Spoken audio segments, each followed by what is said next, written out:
Hi friends, my name is Bhushan. Today we are going to learn how to use to in a sentence. मतलब आप लोगों को to का sentence में इस्तेमाल करना है। तो सेंटेंस कैसे आएगा फ्रेंड्स? तो वो सेंटेंस आएगा सो दैट का।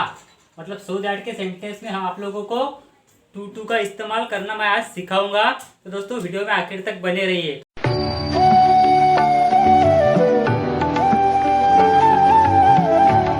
तो दोस्तों सबसे पहला example, Ravish Kumar is so honest journalist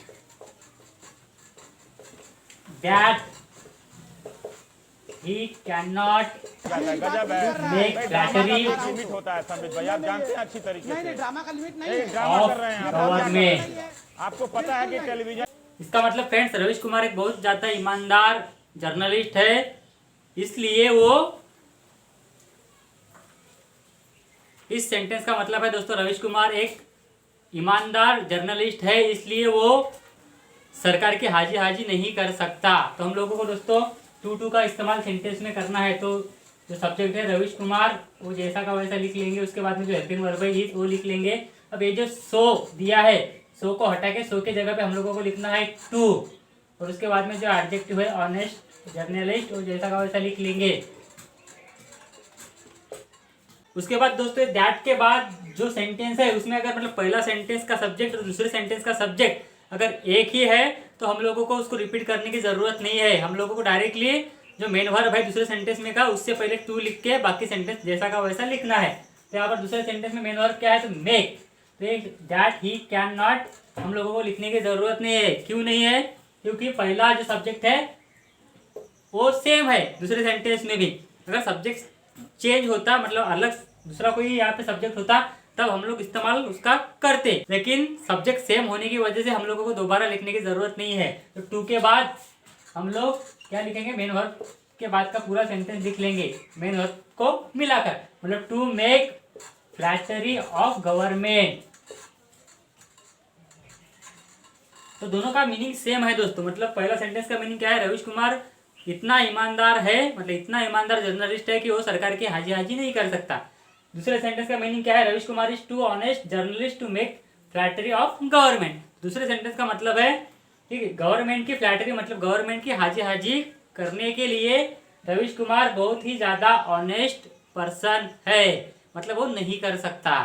friends next example कुछ इस प्रकार है, America is so modern country it can not believe in superstitions. मतलब अमेरिका एक बहुत ज्यादा प्रगत राष्ट्र है, वो अंधविश्वास को मान नहीं सकता। तो दोस्तों हम लोगों को इसमें टू का इस्तेमाल करना है। तो अमेरिका लिख लिया, मतलब सब्जेक्ट और हेल्पिंग वर्ब हम लोग जैसा का वैसा लिख लेते हैं। तो अमेरिका एक। अब ये जो सो है इसके जगह पे हमें लिखना पड़ेगा टू। सो को हटाकर सो की जगह पे लिखना है टू। उसके बाद में जो मॉडर्न कंट्री है वो वैसा का वैसा लिख लिया। इसके बाद दोस्तों जो दूसरा वाला दैट के बाद का सेंटेंस है वो कौन सा है? That it can not believe in superstition. मतलब वो अंधविश्वास में मान नहीं सकते। ओके, तो हम लोगों को क्या करना है? सब्जेक्ट सेम है, मतलब इट जो यहाँ पे इस्तेमाल किया है वो अमेरिका की जगह पे किया है। इस वजह से सब्जेक्ट सेम होने की वजह से हम लोगों को मेन वर्ब के बाद का पूरा सेंटेंस से पहले हम लोग को टू लिखना है और बाकी पूरा सेंटेंस लिखना है। तो ये इट कैन नॉट हम लोग छोड़ देंगे। मेन वर्ब क्या है? बिलीव। तो बिलीव से पहले लिखेंगे टू और बाकी पूरा सेंटेंस जैसा का वैसा लिख लेंगे, believe in superstitions. Okay friends, तो सेंटेंस कैसे बना? America is too modern country to believe in superstitions. तो दोस्तों नेक्स्ट एग्जांपल कुछ इस प्रकार है, द आरएस स्टेडियम मूवी, मतलब रहना है तेरे दिल में movie, is so interesting that I can not leave it unwatch. मतलब रहना है तेरे दिल में ये जो पिक्चर है वो इतनी ज्यादा इंटरेस्टिंग है कि मुझे देखे बगैर रह नहीं सकता या फिर छोड़ नहीं सकता। तो दोस्तों हम लोगों को इसमें टू का इस्तेमाल करना है। तो द आरएस स्टेडियम मतलब रहना है तेरे दिल में मूवी, ये जो सब्जेक्ट हो गया। उसके बाद में हेल्पिंग वर्ब इज लिख लिया। उसके बाद में जो सो है, सो को हटा के सो की जगह पे लिखना है टू। उसके बाद में इंटरेस्टिंग मूवी लिख लेंगे, या फिर इंटरेस्टिंग ही दिया है तो इंटरेस्टिंग हो गया। अब दूसरे सेंटेंस में क्या है?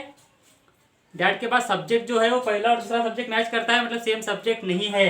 तो सब्जेक्ट यहाँ पर क्या है? अलग है। दूसरे वाक्य में सब्जेक्ट है आई, मतलब मैं। पहले वाक्य में सब्जेक्ट क्या था? मूवी थी। ओके, तो दोस्तों सब्जेक्ट सेम होने की वजह से हम लोगों को जो दूसरा वाक्य में जो सब्जेक्ट है उस सब्जेक्ट को हम लोगों को जोड़ना है, लेकिन कैसे? फॉर लिखकर। फॉर और फॉर के बाद आप लोगों को पता है कि हमेशा कभी भी प्रीपोजिशन के बाद अगर प्रोनाउन आएगा तो हमेशा आएगा ऑब्जेक्टिव केस में। तो आई की ऑब्जेक्टिव केस हमें यहाँ पे लिखनी पड़ेगी। ओके, तो फॉर मी। अब दोस्तों टू लिखना है, टू। और टू लिखने के बाद जो मेन वर्ब है उसके बाद का पूरा सेंटेंस जैसा का वैसा लिखना है, मतलब मेन वर्ब के साथ साथ उसके बाद में जो भी सेंटेंस होगा वो पूरा लिखना पड़ेगा। टू, यहाँ पर मेन वर्ब कौन सा है? Leave. To leave it unwashed. So friends, अगला example, she is so stingy that she can not help poors. तो इसका मीनिंग क्या है? वो बहुत ज़्यादा कंजूस है, इसलिए वो गरीबों की मदद नहीं कर सकती। तो इस सेंटेंस में हम लोगों को टू का इस्तेमाल करना है। शी इज, अब सो हटा के सो की जगह पे लिखना है टू। उसके बाद में जो एडजेक्टिव है स्टिंजी वो लिख लिया। उसके बाद में दूसरा जो सब्जेक्ट है दैट के बाद वो सेम है क्या दोनों वाक्यों में? तो सेम है, शी। इस वजह से हम लोगों को नहीं लिखना है। और मेन वर्ब के बाद, मतलब मेन वर्ब जो है उससे पहले हम लोगों को टू लिखना है। तो टू लिखने के बाद में लिख लिया हेल्प, और हेल्प के बाद जो भी सेंटेंस है, मतलब मेन वर्ब के बाद जो भी सेंटेंस है वो जैसा का वैसा लिखना पड़ेगा। तो पुअर, तो सेंटेंस कैसे बना? She is too stingy to help poors, मतलब वह गरीबों को मदद करने के लिए बहुत ही ज्यादा कंजूस है। तो दोस्तों अगला example, the train was so fast that we could not catch it. मतलब ट्रेन इतनी फास्ट थी, इतनी तेज थी कि हम लोग उसे पकड़ नहीं सके। तो इसमें हम लोगों को टू का इस्तेमाल करना है। तो द ट्रेन वाज लिख लिया। अब पहला वाला जो सो है इसको हटा के इसके जगह पे लिखना है टू। उसके बाद में जो एडवर्ब है यहाँ पर फास्ट वो लिख लिया। अब फास्ट लिखने के बाद दूसरा वाला जो सब्जेक्ट है फ्रेंड्स, पहला सब्जेक्ट और दूसरा सब्जेक्ट सेम है नहीं है? मतलब पहला सब्जेक्ट है ट्रेन, दूसरा सब्जेक्ट है वी। तो इस केस में हम लोग को क्या करना पड़ेगा? तो फॉर लिखना पड़ेगा। तो फॉर लिखने के बाद ये जो सब्जेक्ट है दूसरा अगर प्रोनाउन है तब हम लोगों को ऑब्जेक्टिव केस में लिखना चाहिए, क्योंकि अगर प्रोनाउन प्रीपोजिशन के बाद आता है तो हमेशा ऑब्जेक्टिव केस में ही आता है। तो वी का ऑब्जेक्टिव केस है अस। मतलब इसका मीनिंग क्या हुआ अब तक के सेंटेंस में? The train was too fast for us, मतलब ट्रेन हमारे लिए बहुत ज़्यादा तेज थी। ओके, तो उसके बाद में अस लिखने के बाद में हम लोगों को लिखना है टू, और टू के बाद जो मेन वर्ब है वो लिखना है कैच, और मेन वर्ब के बाद का पूरा सेंटेंस जैसा का वैसा लिख लिया है। बराबर है? तो सेंटेंस कैसे बना? The train was too fast for us to catch it. तो दोस्तों अगला example, Jayasuriya was so explosive batsman that bowler could not stop him from hitting a six. मतलब जयसूर्या इतना स्फूर्तक बल्लेबाज था कि बॉलर उसे सिक्स मारने से रोक नहीं सका। ओके दोस्तों, तो हम लोगों को इस सेंटेंस में टू का इस्तेमाल करना है। तो जयसूर्या मतलब सनत जयसूर्या को आप पहचानते ही होंगे। वाज मतलब सब्जेक्ट और हेल्पिंग वर्ब लिखने के बाद ये जो सो है उसको हटा के उसकी जगह पे लिखना है टू। उसके बाद में एक्सप्लोसिव बैट्समैन लिख लिया। अब उसके बाद में हम लोगों को दैट के बाद का सेंटेंस देखना है। तो पहला सब्जेक्ट और दूसरा से सब्जेक्ट सेम है नहीं है? पहला सब्जेक्ट है जयसूर्या, दूसरा सब्जेक्ट है बॉलर। ओके फ्रेंड्स, तो हम लोगों को दूसरा सब्जेक्ट अगर डिफरेंट है तब हम लोगों को फॉर से पहले वो लिखना पड़ता है। तो सबसे पहले लिखेंगे फॉर, और सब्जेक्ट क्या है यहाँ पर? बॉलर। यहाँ पर प्रोनाउन होता तो हम लोगों को उसके ऑब्जेक्टिव केस लिखनी पड़ती थी, लेकिन नाउन है इस वजह से हमें कोई चेंजेस करने की जरूरत नहीं है। तो सेंटेंस कैसे बन रहा है? Jayasuriya was so explosive batsman for bowler. Bowler के बाद हम लोग क्या करेंगे फ्रेंड्स? टू लिखेंगे, और टू लिखने के बाद में हम लोग क्या नॉट तक छोड़ देंगे। Okay, could not. और जो मेन वर्ब है, क्योंकि टू लिखने के बाद हमें हमेशा मेन वर्ब से ही सेंटेंस लिखना पड़ता है। तो मेन वर्ब क्या है इस सेंटेंस में? स्टॉप। और स्टॉप के बाद का पूरा जो सेंटेंस है वो हमें लिखना पड़ेगा। Stop him from hitting a six. तो दोस्तों सेंटेंस कैसे बना? Jayasuriya was too explosive batsman for bowler to stop him from hitting a six. तो दोस्तों अगला example, people in Japan are so industrious that they cannot waste time।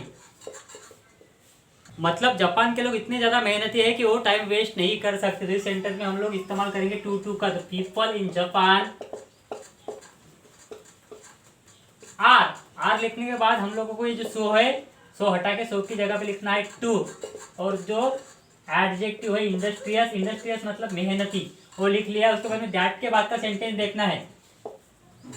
तो दोस्तों यहाँ पर पहला जो सेंटेंस है उसमें जो सब्जेक्ट है पीपल, और दूसरा जो सेंटेंस है दे, वो सेम है या डिफरेंट है? तो दोस्तों सेम है, क्योंकि ये दे, ये जो प्रोनाउन यहाँ पे इस्तेमाल किया है वो पीपल के लिए इस्तेमाल किया है। तो सब्जेक्ट सेम होने की वजह से हम लोग क्या करते हैं, तो डायरेक्ट टू लिखने के बाद दूसरे सेंटेंस में जो मेन वर्ब है उससे शुरुआत करते हैं। तो दूसरे सेंटेंस में मेन वर्ब कौन सा है, तो वेस्ट।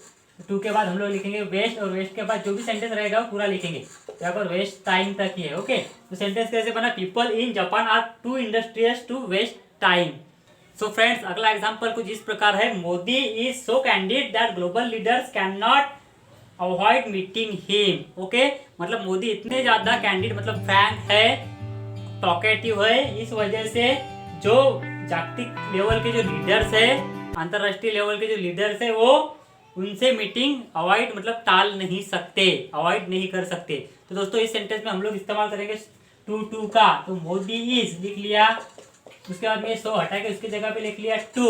अब जो एडजेक्टिव है वो लिख लिया कैंडिड। अब एडजेक्टिव लिखने के बाद दोस्तों हम लोगों को क्या करना है, देखना है पहला सब्जेक्ट जो है, पहले सेंटेंस में जो सब्जेक्ट है और दूसरे सेंटेंस में जो सब्जेक्ट है वो सेम है या डिफरेंट है। तो यहाँ पर हम लोगों को समझ में आया कि पहले सेंटेंस में मोदी सब्जेक्ट है, दूसरे सेंटेंस में ग्लोबल लीडर्स है, मतलब डिफरेंट है सब्जेक्ट दोनों सेंटेंस में। तो इस केस में हम लोगों को फॉर लिखना है एडजेक्टिव या एडवर्ब के बाद। तो फॉर लिखने के बाद में जो दूसरा सेंटेंस में जो सब्जेक्ट है वो लिखना पड़ेगा ग्लोबल लीडर्स। उसके बाद हम लोगों को लिखना पड़ेगा टू, और टू के बाद दूसरे सेंटेंस में जो मेन वर्ब है उसके बाद का पूरा सेंटेंस हम लोगों को लिखना पड़ेगा, मतलब मेन वर्ब को मिला के। तो मेन वर्ब का कौन सा है, तो अवॉइड, तो टू लिखना पड़ेगा, और अवॉइड के बाद जो भी सेंटेंस है अवॉइड मीटिंग हिम, वो पूरा का पूरा हम लोगों को लिखना पड़ेगा। तो सेंटेंस कैसे बना, Modi is too candid for global leaders to avoid meeting him. तो दोस्तों last example. So friends, example क्या है, the news was so fake that it could not be believed. मतलब जो न्यूज़ थी वो इतनी ज़्यादा फेक थी कि उस पर बिलीव नहीं किया जा सका। तो दोस्तों अभी आइए इसमें टू का इस्तेमाल करते हैं। द न्यूज़ वाज लिख लेंगे, उसके बाद सो की जगह पे हम लोग लिखेंगे टू, सो को हटा देंगे। उसके बाद जो फेक है वो एडजेक्टिव है, वो एडजेक्टिव लिख लिया। उसके बाद दूसरा जो सेंटेंस है उसमें सब्जेक्ट क्या है, इट। तो इट किसकी जगह पे, मतलब द न्यूज़ के अकॉर्डिंग वो इट यहाँ पे इस्तेमाल किया गया है, मतलब सब्जेक्ट सेम है। ओके फ्रेंड्स, तो हमें इस सेंटेंस में केवल वर्ब के बाद का पोर्शन ही लेना पड़ेगा टू लिखने के बाद। तो टू लिख लिया, और दूसरे सेंटेंस में वर्ब कौन सा है, तो ये बी। ओके, तो to be believed. Okay friends, तो ये बी कब आएगा, पैसिव स्ट्रक्चर रहेगा तभी बी आएगा। तो हम लोगों को बी लेना है, टू के बाद बी लिखने के बाद जो भी सेंटेंस बचा रहेगा वो हम लोगों को लिखना है। तो सेंटेंस कैसे बना, the news was too fake to be believed, मतलब न्यूज इतनी ज्यादा फेक थी कि उस पर बिलीव नहीं किया जा सका। तो friends, it's my humble request to all of you, if you are watching this video and you liked it a lot, then आप मेरे चैनल को सब्सक्राइब जरूर करें। तो दोस्तों आज की वीडियो में केवल इतना ही। Thank you.